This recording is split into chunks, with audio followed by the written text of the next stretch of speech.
આજની આ ધર્મસભાની અંદર ઉપસ્થિત આપણા તળાજાનું અડધી રાતનો હોકારો અને આપણા તળાજાનું ગૌરવ 1008 મહામંડલેશ્વર અંબિકા આશ્રમના પરમ પૂજ્ય સંત શ્રી રમજુ બાપુ, આજના આ ધર્મસભાના મુખ્ય વક્તા શ્રી આદરણીય શ્રી સોહનજી સિંહજી સોલંકી, રાષ્ટ્રીય સંયોજક બજરંગ દળ ભારત, આપણી વચ્ચે ટૂંક સમયની અંદર આપણી વચ્ચે ઉપસ્થિત થવા જઈ રહ્યા છે. એવા જ આપણા તળાજાનું ઘરેણું લોક સાહિત્યકાર માયાભાઈ આહિર મંચ પર ઉપસ્થિત, ભાવનગર જિલ્લાના મંત્રી શ્રી રસિકભાઈ કણઝરિયા, આપ સૌ કાર્યકર્તા, તળાજા શહેરના સામાજિક, રાજકીય અને શૈક્ષણિક સૌ આગેવાનશ્રીઓનું આ તકે વિશ્વ હિન્દુ પરિષદ અને બજરંગ દળ આપ સૌનું હાર્દિક સ્વાગત કરે છે.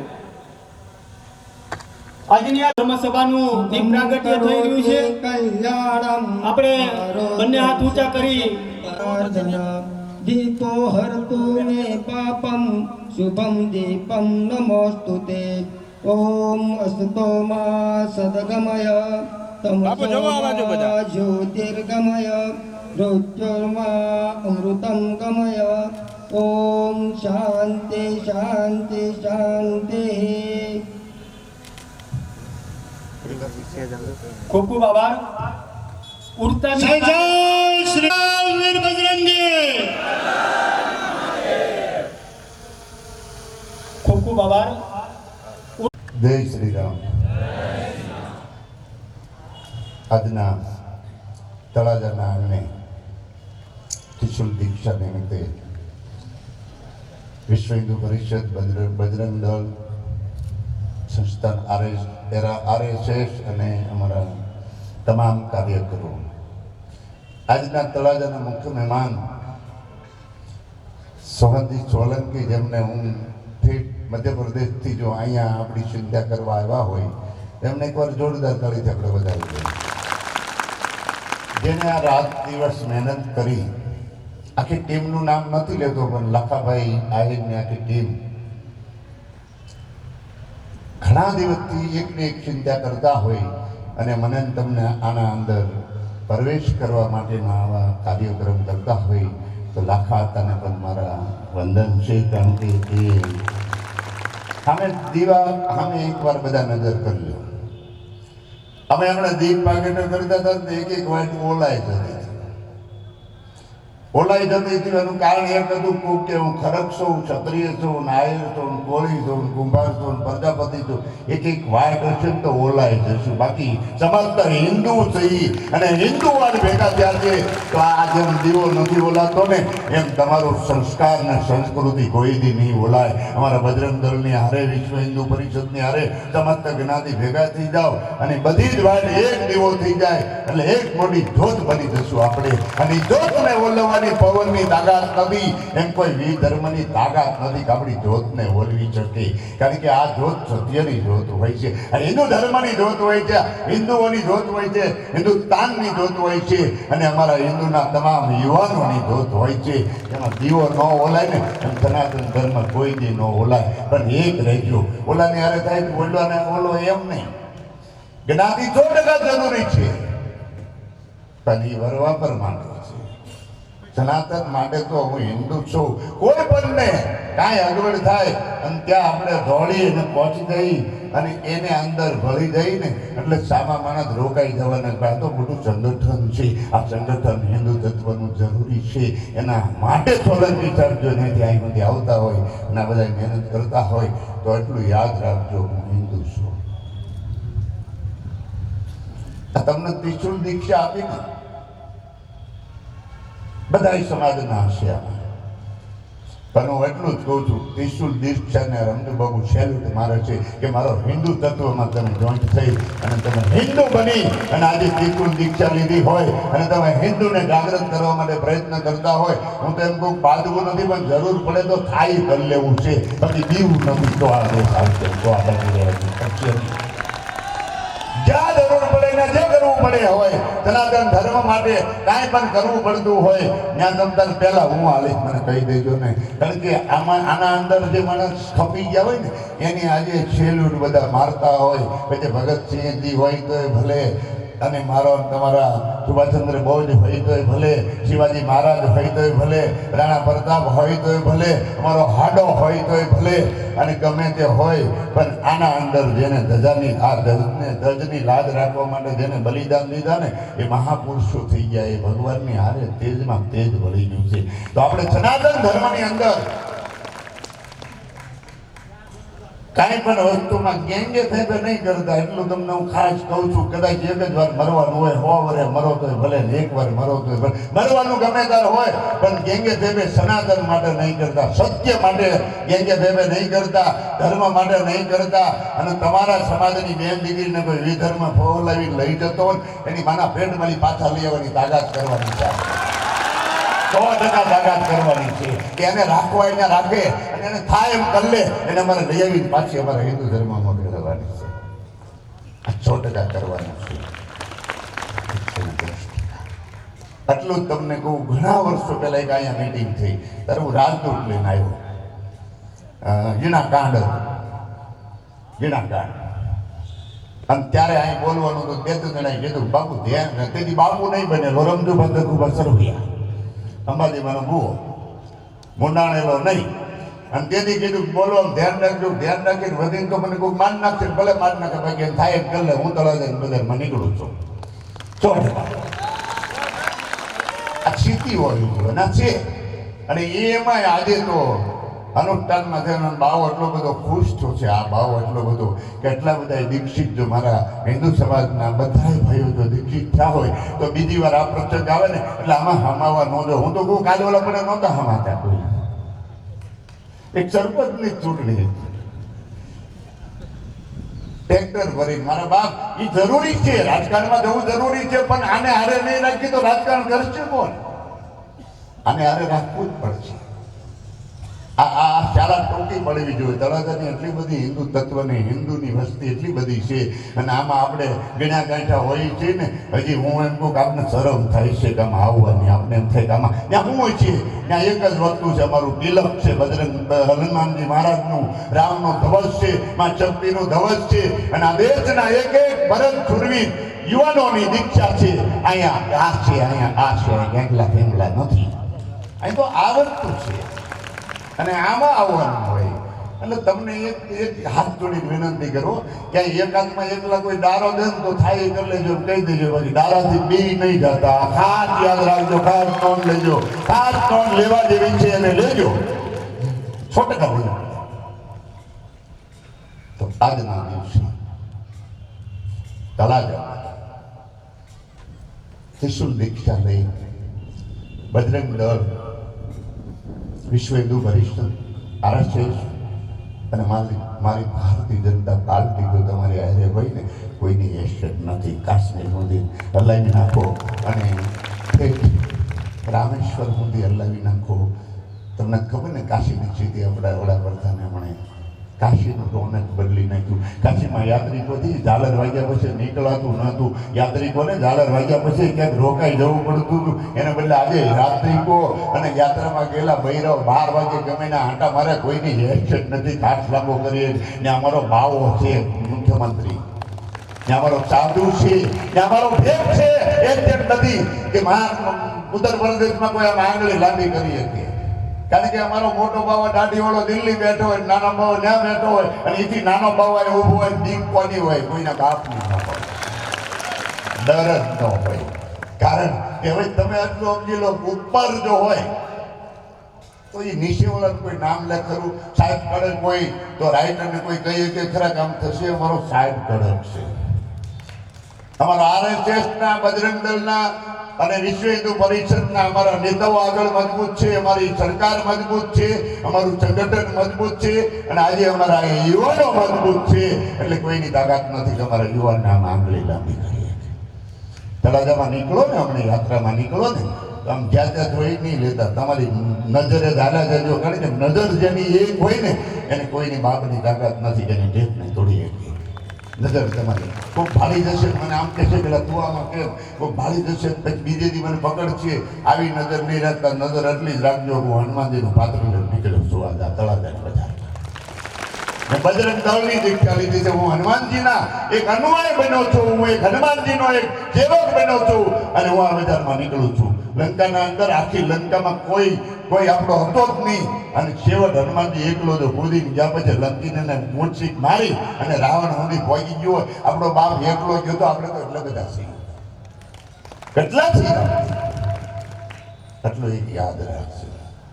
અને બજરંગ દળને જાળવવા માટે વિશ્વ હિન્દુ પરિષદની દેશના ખૂણે આપણો આ સમાચાર પહોંચવા જોઈએ. દેશના ખૂણે વાત થવી જોઈએ કે ભારતમાં હવે બજરંગ દળ વિશ્વ હિન્દુ પરિષદના RSSની મજબૂતાઈ થઈ છે તો અફઘાનિસ્તાન વાળાને બીક હોવી જોઈએ. ભારત કદાચ ક્યારેક ન્યાય આવી જાય. આ તાકાત બતાવવાની છે, આ શક્તિ બતાવવાની છે.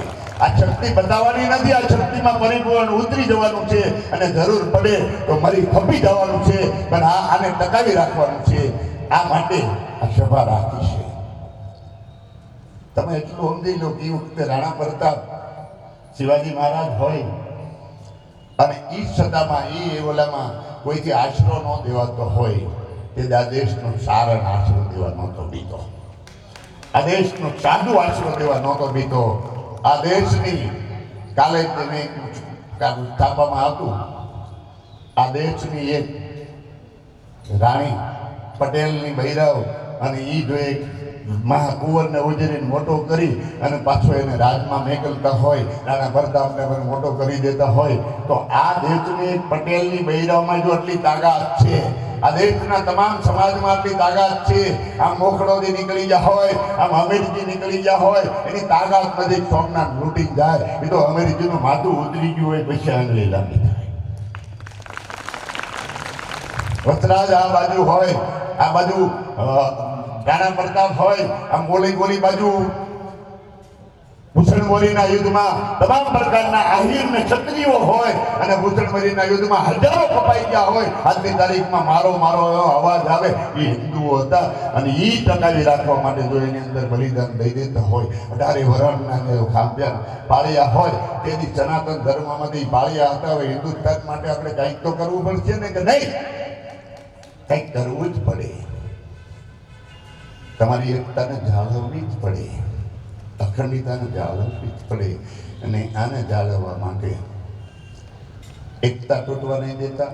કાંઈ પણ જ્ઞાતિમાં બાંધણ થાય ને તો ભાઈમાં જતું કરી દેજો. ભાઈમાં આનો ઉપયોગ નહીં કરતા.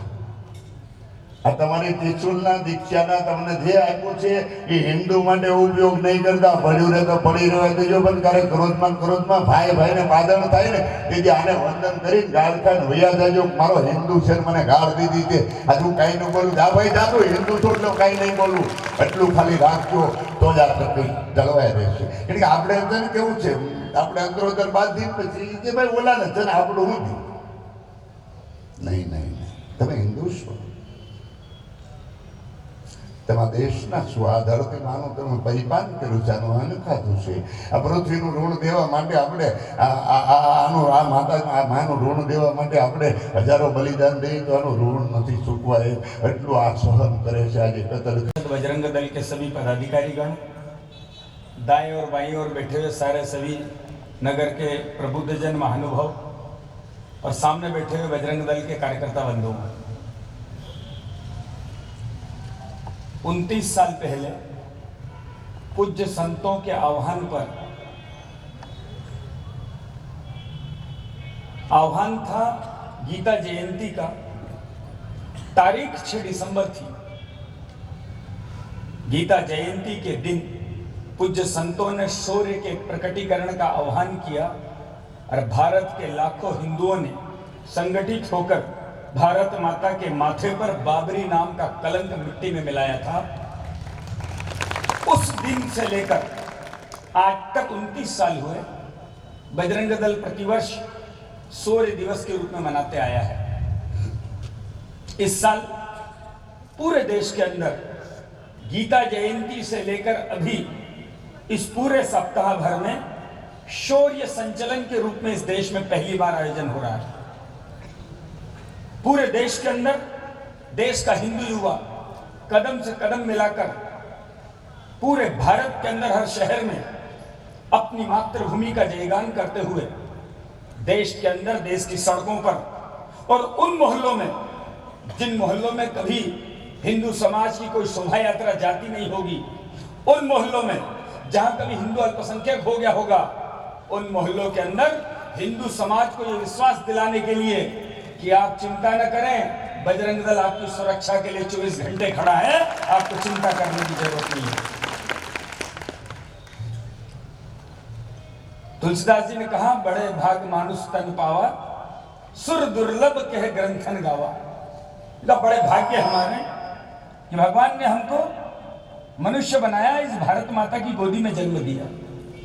जिस धरती पर जन्म लेने के लिए दुनिया के लोग तरसते हैं, उस भारत माता की गोदी में हमारा जन्म हुआ, ये हमारा सौभाग्य है। दुनिया के लोग अपने अपने देश से प्रेम करते होंगे, लेकिन हम लोग अपने देश की पूजा किया करते हैं। दुनिया में ऐसा कोई देश नहीं है जिस देश का चित्र हो, दुनिया में कोई देश नहीं है जिसकी मूर्ति हो, दुनिया में कोई देश नहीं है जिसकी प्रतिमा हो, और दुनिया में कोई देश नहीं है जिसको उस देश के लोग अपनी माँ कहते हो। दुनिया में आज तक कभी हमने अमेरिका माता, जापान माता, चीन माता हो भी नहीं सकती। माँ तो हमारी है, और उस भारत माता की जय कहने में हमको गौरव की अनुभूति होती है। और जब भारत माता की जय कहते हैं तो किसकी जय कहते हैं? जब भारत माता की जय कहते हैं तो जय कहते हैं 33 कोटि देवी देवताओं की। जब भारत माता की जय कहते हैं तो जय कहते हैं भारत के संतों की, ऋषियों की, क्रांतिकारियों की, बलिदानियों की, उन सब की जिन्होंने इस मिट्टी के लिए अपना जीवन अर्पित किया, उन सब की जय होती है जब हम भारत माता की जय कहते हैं। लेकिन इस देश के अंदर आज भी अगर कोई ये कहे 75 साल देश की स्वतंत्रता के बाद अमृत महोत्सव मनाने के समय भी अगर कोई सांसद, कोई विधायक, कोई देश का आदमी ये कहे मुझे भारत माता की जय नहीं बोलना,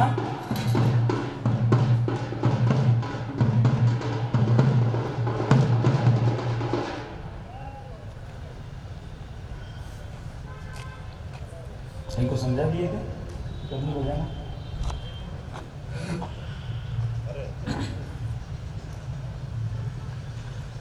75 साल होने के बाद भी आज देश का कोई सांसद शपथ लेता है, विधायक को शपथ लेता है और कहता है मैं भारत मां की जय नहीं बोलूंगा, मैं वंदे मातरम नहीं बोलूंगा। इस देश के अंदर दुनिया को समझ लेना चाहिए, जिसको इस देश से प्रेम नहीं है, जिसको भारत की संस्कृति, भारत के महापुरुष और भारत मां को जय नहीं बोलना, उसको भारत में रहने का अधिकार नहीं है। चले जाओ जहां पर तुमको भारत मां की जय नहीं बोलनी चाहिए। 75 साल बाद भी देश के अंदर ये स्थिति होगी।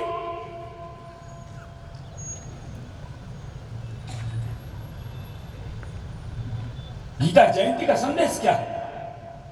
क्या गीता का संदेश दिया भगवान कृष्ण ने? हम सब जानते हैं संदेश केवल अर्जुन के लिए नहीं था, संदेश भारत के हर युवा के लिए।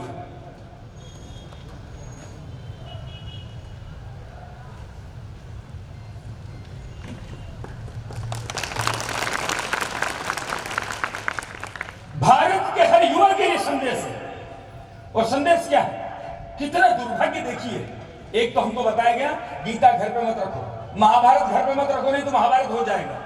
एक तो जो धर्म था उस धर्म ग्रंथ को हमको अपने घर में रखने से रोका गया। और दूसरा अर्थ क्या बताया गया? कई बार आप देखते हो ना टंगा हुआ, क्या लाए थे, क्या लाए हो, क्या ले जाओगे, क्या रखा दुनिया में, ये गीता का संदेश था क्या? गीता का संदेश है कर्म करो, पराक्रम करो, पुरुषार्थ करो, निस्वार्थ भाव से देश के लिए जियो और देश के लिए मारो, धर्म की पुनर्स्थापना करो, राष्ट्र की पुनर्स्थापना करो। ये था गीता का संदेश। गलत अर्थ में बताया गया, और केवल बताया नहीं तो ऐसा किया भी। हम सब जानते हैं पितामह भीष्म और कृष्ण भगवान दोनों, ये अब जो पीछे से आते हैं ना, इनको वहीं बिठाओ। अरे भाई उधर जा, अब जो देर से आते हैं उनको वहीं बिठा देंगे, वहां खड़े हो जाओ, हाँ खड़े हो जाओ, अब जो आए उनको वहीं बिठा देंगे।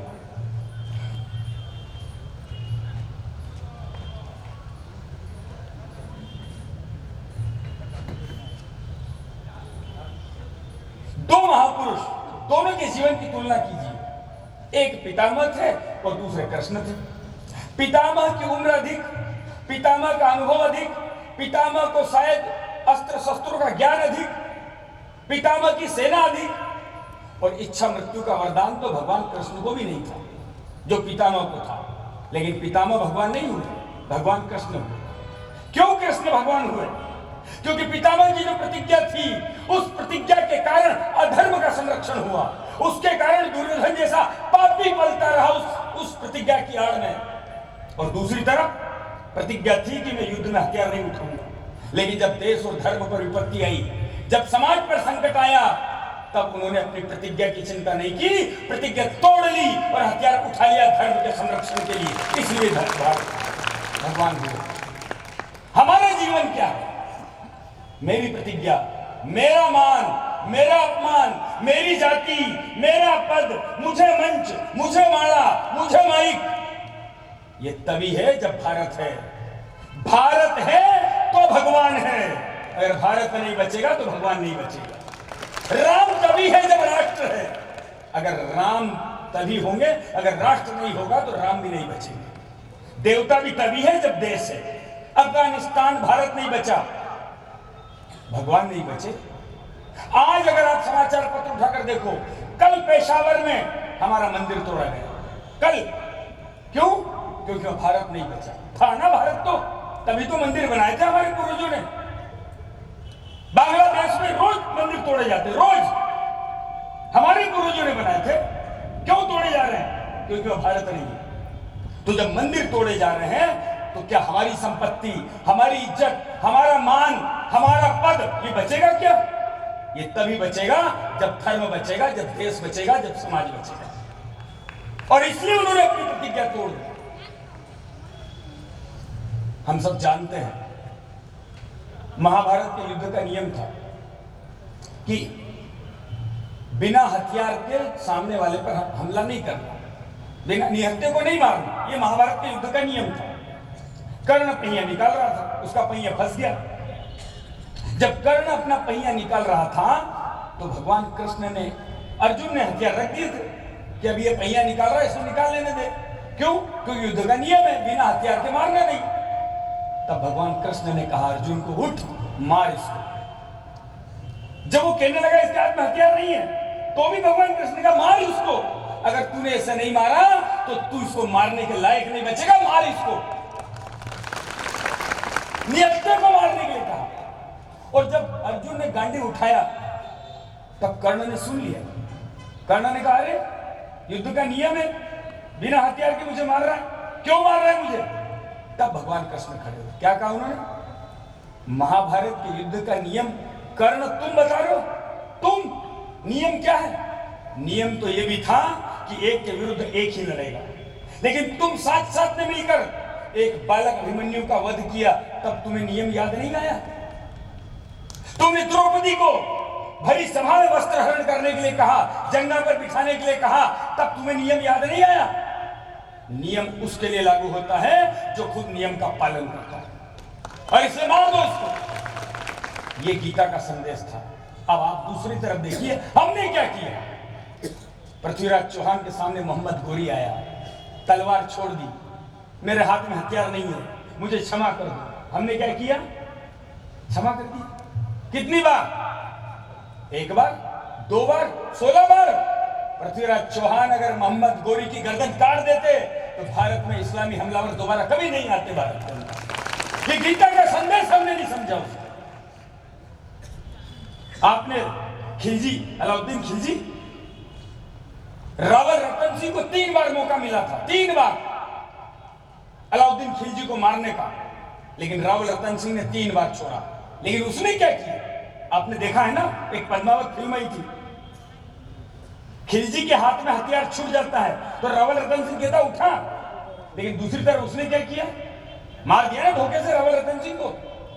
धर्म उसके लिए लागू होता है जो धर्म के अनुसार युद्ध करता है। इन दुष्टों को, इन पाखंडियों को, इन अत्याचारियों को, इन अधर्मियों के लिए कोई धर्म नहीं है, इनको मारना ही धर्म है। यही गीता का संदेश, यही गीता का संदेश।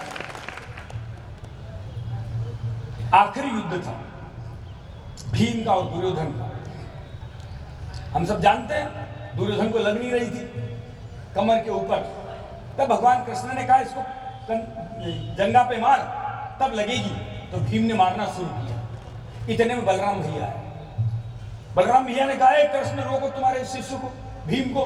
ये गदा युद्ध के नियम के विरुद्ध लड़ रहा है, ये मेरे शिष्य दुर्योधन को कमर पे मार रहा है, मारना नहीं चाहिए। तब भगवान कृष्ण ने कहा, बलराम भैया, युद्ध जब शुरू हुआ था तब आपके पास भी आए थे कि आप भी युद्ध में शामिल होइए, लेकिन आपने क्या कहा, मैं तटस्थ रहूंगा, मैं न इधर बोलूंगा न उधर बोलूंगा। तब आप आज क्यों बोलने के लिए आए? आज आपको बोलने का अधिकार नहीं है। और दूसरा, આજના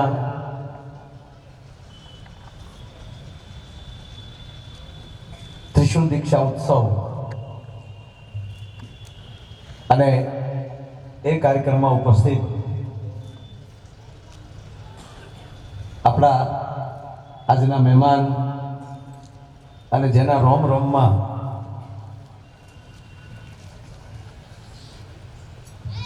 જેમ હનુમાનજીની ગદા ગગનમાં ગાંજે છે એમ એના હૃદયમાં હનુમાનજીનું નામ ગાંજે છે। સોલંકી સર જોરદાર તાળીઓના ગળા જોડાવા જેમાં આપણા મહેમાન થયા છે, તેમજ પૂજ્ય રમજુ બાપુ તેમજ મંચ ઉપર ઉપસ્થિત વડીલો, મારી સામે બેઠેલા તમામ આપણા તળાજાના મહાનુભાવો અને જે દીક્ષિત થયા છે અને જે દીક્ષિત હતા અને જેના જમણા ખંભા ઉપર કેસરી જનોઈ ધારણ કર્યું હોય એવું આયેલી દર્શન લાગે છે। તમામને અહીંથી ખૂબ ખૂબ ખૂબ ખૂબ ધન્યવાદ આપું છું। નેમ પ્રમાણે આપણા વડીલ બોલી નહીં, પછી કાંઈ બોલવાનું હોય નહીં, પણ એમની જ આજ્ઞા લઈ લીધી એટલે બાળકને ગમે ત્યારે પછી બોલી શકાય। પહેલા તો થોડું મોડુંથી મારે એની હું માફી માંગુ છું। ત્રીજી વાત, અહીંથી જેટલું કહેવાનું હતું એટલું કહેવાનું છે। હું એક જગ્યાએ ગયો, મને કે તમે હિન્દીમાં બોલજો, મેં કીધું હું હિન્દી બોલી તો હું નહીં સમજે પણ તમે નહીં સમજે, પણ મારે ટૂંકી જ વાત કરવી છે। દરેક પ્રકારના દરેક વિષય ઉપર એમણે આપણને બહુ સારી રીતે પ્રકાશ પાડ્યો છે। પહેલી વાત તો એ છે કે આપણને એક આદત પડી ગયેલી છે, એ મગજમાંથી કાઢી નાખવી પડશે। પરાજયને ઉત્સવમાં બદલાવીને મહોત્સવ કરી નાખીએ છીએ આપણે।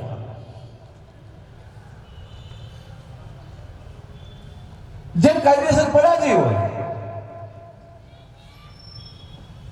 એક વ્યક્તિ પોતાનું મસ્તક આપી દે ધર્મ માટે અને એને આપણે ઉત્સવ કરી નાખીએ। આપણે સોમનાથને બચાવી ન શક્યા પણ હમીરજીને હજી સુધી ભૂલી ન શક્યા આપણે, અને એ જ વ્યક્તિઓ લૂંટીને આ જ રસ્તે નીકળ્યા હતા। કંઈક ને કંઈક આપણે એની અંદર ભેગા થઈ જતા। જંગલમાંથી કુહાડા લઈને ભાઈ નીકળ્યો એટલે જંગલના ઝાડમાં રોતા હતા, કે ભાઈ હસતા હતા, એટલે કુહાડા ભાઈ કીધું કે હસો છો કેમ, અમે તમને કાપી નાખશું। ત્યારે કીધું તારા બાપની તાકાત નથી, તું અમને ટોસો મારી। પણ થોડાક સમય પછી જોયું તો એ જંગલ કપાતું હતું, ઝાડવા રોતા હતા, અને ત્યારે કવાડાએ ઝાડવાઓને કીધું કા દીકરાઓ હોશિયારીઓ કરતા હતા ને તેથી હસતા હતા ને, જો કેમ રડો છો? તાકે રડી તું કાંઈક એટલે અમે નથી રડતા, પણ અમારા હાથા તારામાં ગળી ગયા ને એના અમને તકલીફ છે, એની અમને પીડા છે। નકર તારા બાપની શું તાકાત છે કે તું અમારી ઉપર ટોસો મારી શકે? સમય આવે ત્યારે જો આપણે નિમિત્ત બનવાનું છે। આ તમારો આ જેને જેને આમાં વારો આપણે આવી ગયા છે ને આમાં, અને જે બાકી છે આપણને કેવલ નિમિત્ત બનાવી છે, બાકી કાળચક્ર ઈશ્વર ભગવાન રામ હનુમાનજી એ સમય આવે કોકને જનોઈ પહેરાવી દેતા હોય અને કોકને અભિનંદન આપી દેતા હોય। અકબર આવ્યો ત્યારે મહારાણા પ્રતાપને ગમે ત્યારે ઈશ્વર મોકલી દેતા હોય, અને ઔરંગઝેબ આવે ત્યારે શિવાજીને મોકલી દેતા હોય છે, અને કદાચ રાવણ જેવો આવે ત્યારે ખુદ રામ બનીને સામે આવી જતા હોય છે। એમ અર્જુનને કીધું તારે નથી લડવું એમ કે છો, હવે તું જોઈ લે મારે સામે। અને વિરાટનું ત્યારે દેખાડ્યું ત્યારે બધા દાઢમાં કચરાઈ ગયેલા પડ્યા હતા, અને ત્યારે ભગવાને કીધું લે હવે હું વાહ વધ્યું, આ તો મારે તને મોટો કરવો છે અને મારે તને જસ દેવો છે, એટલે તને કહું છું તું હાથમાં થયા। અને તળાજામાં ને આપણા તાલુકામાં અનેક યુવાનો છે, પણ અત્યારે દીક્ષિત લીધી છે ને એ હનુમાનજી તમને એમ કહેવાય નિમિત્ત બનાવવા માંગતા હશે અને તમને આવા રૂડા જોવા માંગતા હશે। આ વાત એક એક વ્યક્તિ 100 જણાને વાત કરે। અહીંથી જે વાતો થઈ છે એ આપણે ઘરે ઘરે પહોંચાડીએ, કેવલ સાંભળીને નથી નીકળી જવાનું। આ ઘરે ઘરે આ વાત કરવાની છે આપણે। નરેન્દ્રભાઈ મોદીને એની કોરોનામાં આપણને એમ કહે કે ભાઈ બધા થાળીઓ વગાડજો, તો થાળીઓ વગાડવાથી કોરોના વયો ન જાય। પછી એને બીજી વાર એ કીધું ઘરે ઘરે દીવા પેટાવજો. તો દીવા પેટાવવાથી કોરોના વયો ન જાય, પણ એ વ્યક્તિ દિલ્હી બેઠેલા જોતા હતા કે મારા ભારતની જનતા કેટલી આજ્ઞાકીત છે ને એ મારે પ્રયોગ કરવો છે કે કેટલું કીધું કરે. અને જ્યારે આઈની હુકમ જે થાય કીધું ને ગાયનું દૂધ ને પેલા તો મજબૂત બનવું. હા, અને મજબૂત આજે જે તમને ત્રિશુળ દીક્ષા આપી છે ને એ તમારું મનોબળ મજબૂત કરવા માટે આપ્યું છે. તમારી ત્રણ પ્રકારની વિધિ, યાદી, વ્યાધિ ને ઉપાધિ, એ ત્રણેયને કેન્દ્રિત કરીને સૂર્ય ઉગે છે ત્યાંથી યુવાનો સાંભળી લેજો. સૂર્ય ઉગે છે ને આથમે છે ને ત્યાં સુધી એટલો અગ્નિ જ રહે છે, પણ કોઈનું કપડું બળતું નથી, આગ નથી લાગતી. પણ એક બિલોરી કાચ લઈ લો તમે, સૂક્ષ્મદર્શક લેન્સ લઈ લો અને ખાલી 2.5 બાય 2.5 ઇંચના કિરણોને કેન્દ્રિત કરીને એક જગ્યાએ નાખો એટલે સીધો ભડકો થશે, આગ થશે. શું કામ? તમામ કિરણો એક બન્યા છે એટલે અગ્નિને ત્યાં પ્રગટ થવું પડે. એમ આપણા તમામના વિચારો જ્ઞાતિ જાતિના ભેદભાવ મૂકીને જ્યારે એક જગ્યાએ કેન્દ્રિત થશે ને તો હામાનો ભડકો કરી નાખવાની તાકાત ભારતના યુવાનોમાં છે. એક બનો, વિચારોથી, ત્રણેય પાંખથી એક બનો. હું કોણ છું, કઈ જ્ઞાતિનો છું, કેવો છું, બધું મૂકો. હું બજરંગ દળનો યુવાન છું, આ મગજમાં બધાને આવી જવું જોઈએ. એટલી વસ્તુ આવી જાય પછી કોઈના બાપની તાકાત નથી.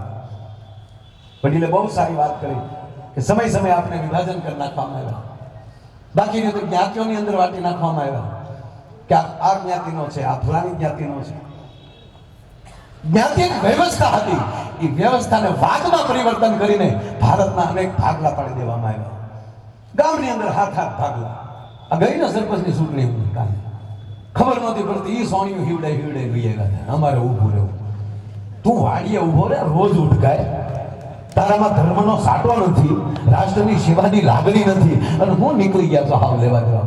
અને તમે ચોખ્ખું કહું સાહેબ, જાહેરમાં બધું પહોંચ થશે, પણ માં ભારતીનું અપમાન અને મારા તમારા ઈષ્ટનો અપમાન કરનાર જે કોઈ ભારતની વ્યક્તિ હોય, ભારતની પેદાશ જ ન હોઈ શકે અને આ દેશમાં એનો રહેવાનો કોઈ અધિકાર નથી. જય જય શ્રી રામ. અને એ કાર્યનો બીડો આપણે ઝડપવાનું. હનુમાનજીએ કર્યું શું? લંકામાં જ્યારે જવાનું થયું, જાંબુવાનને કીધું કે મારે તો ગઠપણ આવી ગયું છે, મારી ઉંમર થઈ ગઈ છે. અને પાછું એને એમ કીધું, વામન માની ભગવાન વિરાટ જ્યારે બન્યા ત્યારે એક ક્ષણમાં મેં 3 પ્રદક્ષિણા કરી લીધી, પણ અત્યારે હું ન જઈ શકું. હનુમાનજી પાછળ બેઠા વિચાર કરતા બેઠા. અને જ્યારે એને પૂછ્યું ને કે તમે શું હનુમાનજી કરો છો, તાકે હું મને મારી જાતને ઓળખું છું, મારથી શું થઈ શકે, મારે બીજાના વિચારમાં નથી જવું. અને જે વ્યક્તિ અંદર ઉતરીને પોતાની જાતને તપાસ કરી શકે ને મિત્રો, એ દુનિયામાં ગમે ત્યાં જઈ શકે, કારણ કે એની અંદરથી તો જ ઉર્જા પેદા થશે. અને છેલ્લી નાની વાત મારે એટલી જ કરવી છે, કાયમ આ વાત પ્રોગ્રામમાં પણ અનેક વાર કરી ચૂક્યો કે ભારતના યુવાન ઉપર ઈશ્વરને કેટલો ભરોસો હશે, ભગવાન રામને કેટલો ભરોસો હશે. રાવણને સમજાવવા માટે મોકલો તો અહીંયા વડીલો ન મોકલે, જાંબુવાનને એને કે વડીલો જાઓ ને, સમાધાનમાં તો વડીલો જઈ શકે ને. પણ એને ભારત વર્ષના યુવાનને પસંદ કર્યો, અંગદને મોકલ્યો. અને મને ક્યારેક એવો વિચાર આવે કે મારા રામે, મારા ઈશ્વરે આ દેશના યુવાન ઉપર કેવડો ભરોસો મોકલ્યો હશે, રાવણને કેવડી ચુનૌતી મોકલી હશે. કદાચ એવું પણ વિચાર્યું હશે કે રાવણ, તારા ભાઈ વિભીષણને મેં મારી ભેગો લઈ લીધો છે, પણ જેના બાપને માર્યો છે એનો દીકરો મારી ભેગો છે. આપણે ભારત વર્ષનો યુવાન પેલા ધર્મને પસંદ કરશે, પછી પરિવારને પસંદ કરશે.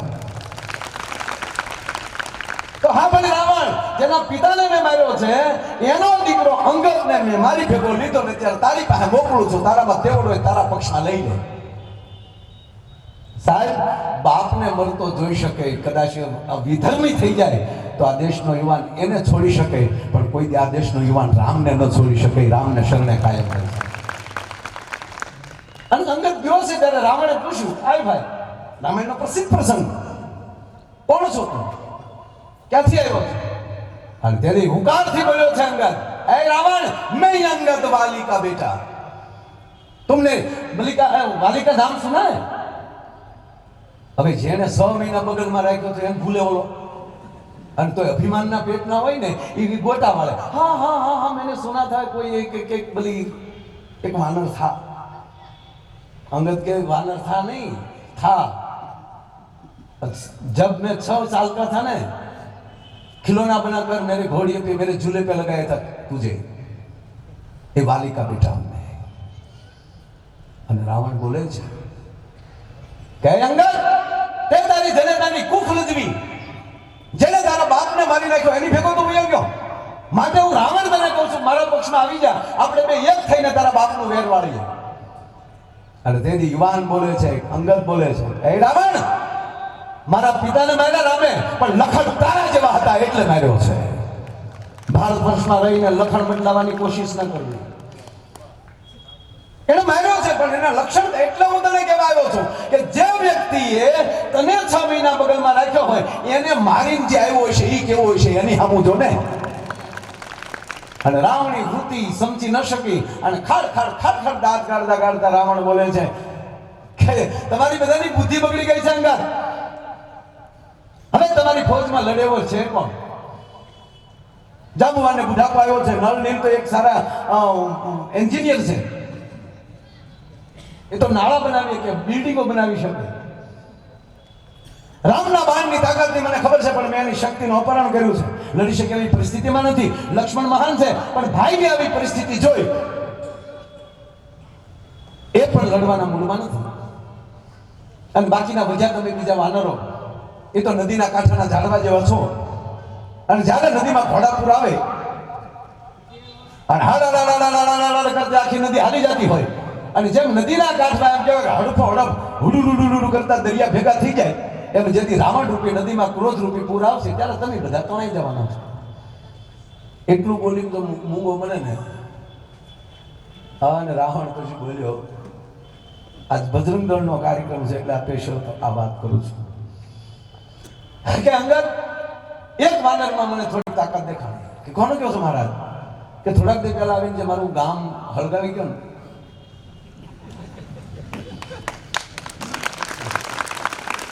એ વાનરમાં મને કહ લગા હા ને અંગદ બોલે છે ક્યા બાત હૈ સુન રાવણ તેરી મતિ ભ્રષ્ટ હવે રાવણ મને લાગે છે કે તારી મતિ ઠેકાણે આવીને ભ્રષ્ટ થઈ ગઈ છે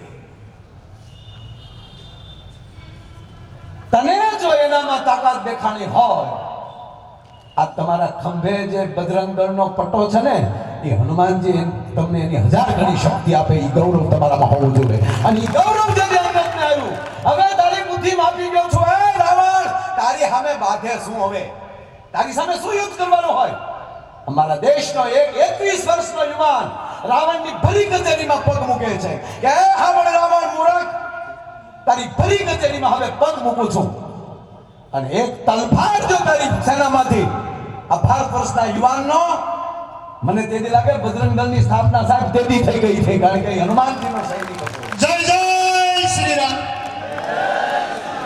સાહેબ એક પગ પસાર્યો અને આમ હાથ માર્યો ધરતી ઉપર અંગતે રામાયણમાં સ્પષ્ટ લખ્યું છે પુરાવા સાથેની વાત છે બાપો આમ હાથ માર્યો ને તો રાવણ ગાદી ઉપર ઊંધો થઈ ગયો હતો અને 10 મુગટ દડી ગયા હતા અને ઈ મુગટ જે કારણ કે સત્તા છે અને ઈ લેવા માટે રાવણ વાંકો વળીને દોડ્યો એમાંની કહેવાય ગયો સાહેબ રાવણના હાથમાં 6 આવ્યા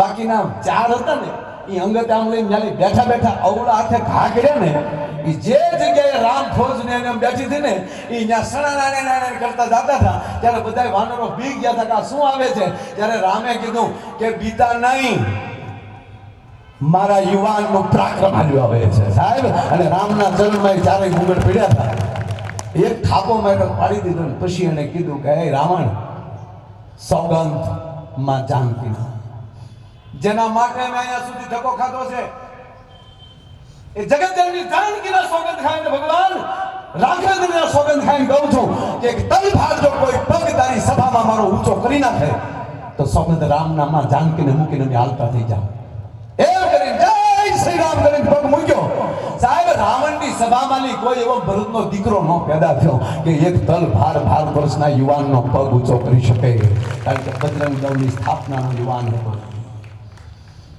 છેલ્લે રાવણ આવ્યો. ભૂંડો કેવો લાગતો હશે? 10 માથામાં 6 માથામાં મુંગટ હોય, 4 માથા કોરા હોય, કેવો લાગ્યો હશે? આ દેશનો યુવાન ખાલી જાય ને તો આવી સત્તાઓને માથાના મુગટ વગરની ખાલી ધરતી ઉપર પંજો પસાડતા કરી નાખે એ તાકાત છે યુવાન. અને રાવણ વાંકો વળ્યો અંગદનો પગ ઊંચો કરવા. 20 બાવડા લાંબા છે. 20 ભુજા. 20 ભુજાનો એક અર્થ એ પણ હોઈ શકે શક્તિની પરાકાષ્ઠા, તાકાત નહીં, પરાકાષ્ઠા. અને વાંકો વળ્યો ત્યારે અંગતે કીધું કે હે રાવણ, મારા પગ પકડી એની કરતા મારા રામના પગ પકડી લે ને એટલે તારો ઉદ્ધાર થાય. જો માર્યો નથી ત્યાં. આપણે પહેલું કાર્ય એ કરવું છે, બધાને એ જ કહું કે જે રામના પગ પકડતા થઈ જાય એને આપણે કઈ વાંધો નથી, એને ભાઈ બનાવીને જગો દઈ. રામના પગ પકડી લે તારો ઉદ્ધાર થઈ જાય. અને અંગત જ્યારે બારો નીકળે છે અને ત્યારે એને પૂછવામાં આવ્યું અંગતને કે અંગત, જે તારી સભામાં એમ કહેવાય રાવણની સભામાં જે તારો કોઈ પગ ઊંચો ન કરી શક્યા તો તું રાવણને ન મારી. ત્યારે એને શું કીધું ખબર? એક પાટું ભેગો પતાવી દો. પડખામ પાટું મારું ને તને અમૃતનો કુંભ નાભીમાંની ગૌદી બાઈ કરીને વેગ ભેગી કોણીએ ઉપાડી દો. તકતે માર્યો કેમ નહીં? મારા રામની આજ્ઞા નહોતી. પ્રથમ વાત એટલી સાહેબ, જેની અંદર હૃદયમાં આજ્ઞા હશે, અહીંથી વડીલો આપણને જે આજ્ઞા કરે, આપણો સેનાપતિ જે આપણને આજ્ઞા કરે, એ આજ્ઞાનું પાલન ન કરી શકે એને કોઈ દી જોડાવવું નહીં. સંપૂર્ણ એમ કહેવાય કે એની શરણાગતિ હોવી જોઈએ અને ભરોસો હોવો જોઈએ. વડીલે જે વાત કરી ને મહાભારતમાં 100 યોદ્ધાઓ હતા, તાકાત નહોતી એને જીતી શકાય, પણ એની અંદર એક શકુની ગળી ગયેલો હતો, એને લીધે 100 યોદ્ધાઓનું મરણ થયું. અને અહીંયા કેવલ ઈશ્વર હારે હતો, ભલે 5 જ હતા પણ એનો રથ હાંકનાર કૃષ્ણ હતા. અને જેથી આપણા રથ ઈશ્વર મળે હાંકવાને, પછી કોઈના બાપની તાકાત નથી તમારો પરાજય ભલાવાના થઈ શકે. અને આજ આ બધો જે રૂડો કાર્યક્રમ થયો છે, અને ફરી વાર તળાજા તાલુકાના તમામ વડીલોને વિનંતી કરું કે જ્યારે મેં તો હનુમાન જાગરણના ખૂબ પ્રોગ્રામ કર્યા છે મિત્રો, હનુમાન જાગરણના ખૂબ પ્રોગ્રામ કર્યા, ગુજરાત બહાર પણ કર્યા છે. નાના મોટા કાર્ય જ્યારે હોય ત્યારે, અને હું તમારી જોડે દીક્ષિત છું તો 90માં મેં ત્રિશુલ દીક્ષા લીધેલી સાથે હતા. ત્યારે તો હાવ શરૂઆત, અને મારા દીકરા અમુક અમારી મજાક કરતા હતા, આ કોઈને મારી કે પડખે સહિત તો ગઈ ભોગોનો ઉફાળ લઈ બાપના પેટના નહીં. હું રાખીના સમજો હું અવળી તાકાત તો અમારા આંગળામાં છે, તારા હાથેડા કાઢી નાખી દે. અત્યારે આંગળા મારી ત્યારે નહીં ત્યારે ડોકમાં મજબૂત બનો વિચારોથી, પણ જાતિ ભાતિના ભેદભાવ મૂકો. બસ હું ભારતીય છું, હું હિન્દુ છું. મારો લક્ષ્ય ભગવાન રામ છે, મારો લક્ષ્ય મારો બાપ હનુમાન છે. અને ત્રીજી વાત એ કહું દોસ્ત, તમારી અંદર ભરોસો પડ્યો હશે ને અને તમારી શક્તિ પૂરી થઈ જાય ને, એ આગળની શક્તિ મારો ઈશ્વર તમને આપવાનો હોય છે, એમાં કોઈ શંકાને સ્થાન નથી. એટલે આવો રૂડો જ્યારે અવસરે મને આવવાનો અવસર મળ્યો, મારી જાતને ધન્ય અનુભવું છું. ફરી વાર આપ બધાનું ખૂબ અભિનંદન. અને તમારી ભેગા છે, જ્યારે કાંઈ મારા જેવું કાર્ય હોય મને 100% કહેજો. હનુમાન ચાલીસા જ્યારે કરવી હોય ત્યારે કહેજો, અહીં આવીને આપણે આનંદ કરશું. ફરી વાર ભજન આપી વડીલોને વંદન કરી મારા શબ્દને વિરામ આપું છું. અસ્તુ. જય શ્રી રામ, જય શ્રી રામ, જય શ્રી રામ.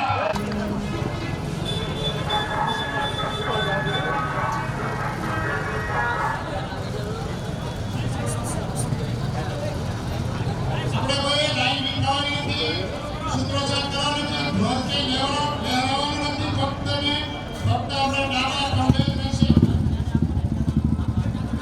કોઈ વખતના અંતરમાં બધા ચાલશું. ચોથી વાહિની આવે છે એના પછી રિક્ષા તૈયાર રહે, ફટાફટ રિક્ષા બીજી રિક્ષા છે એ તૈયાર રહે.